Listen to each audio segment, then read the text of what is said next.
एक समय की बात है। 5 मेंढक जंगल में एक साथ जा रहे थे। चलते चलते उनमें से 3 मेंढक एक बड़े गड्ढे में गिर गए। अब 5 में से 3 गड्ढे में थे और 2 ऊपर रह गए। गड्ढे में गिरे तीनों मेंढकों ने बाहर निकलने की बहुत कोशिश की, लेकिन गड्ढा इतना गहरा था कि निकलना आसान नहीं था। ऊपर खड़े 2 मेंढकों ने गड्ढे में झांककर उन तीनों से कहा, तुम इस गड्ढे से कभी बाहर नहीं निकल सकते, यह बहुत बड़ा है, तुम्हारी कोशिश बेकार है। यह सुनकर 3 मेंढकों में से एक मेंढक को लगा कि वे सही कह रहे हैं। उसने थोड़ी और कोशिश की, लेकिन जल्द ही हार मानकर गड्ढे में एक कोने में बैठ गया। बाकी 2 मेंढक अभी भी ऊपर चढ़ने की कोशिश कर रहे थे।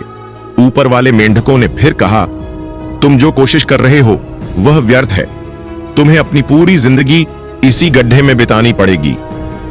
यह सुनकर उन 2 मेंढकों में से एक और मेंढक ने सोचा कि शायद वे ठीक कह रहे हैं। उसने भी हार मान ली और कोशिश छोड़कर बैठ गया। लेकिन तीसरा मेंढक अभी भी कोशिश कर रहा था। ऊपर वाले मेंढक उससे बार बार कहते रहे, क्या तुम्हें सुनाई नहीं देता?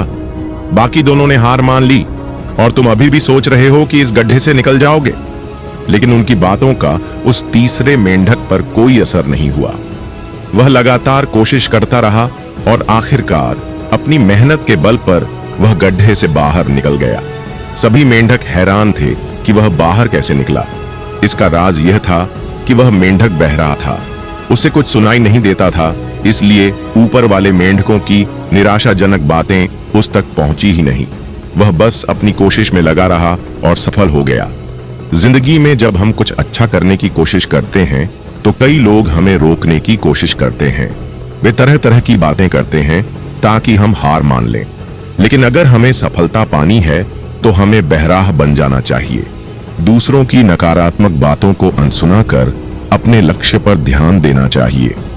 लोग तो हमेशा कुछ न कुछ कहेंगे, चाहे हम कुछ करें या न करें। इसलिए अपने काम पर भरोसा रखें, मेहनत करें और आगे बढ़ें।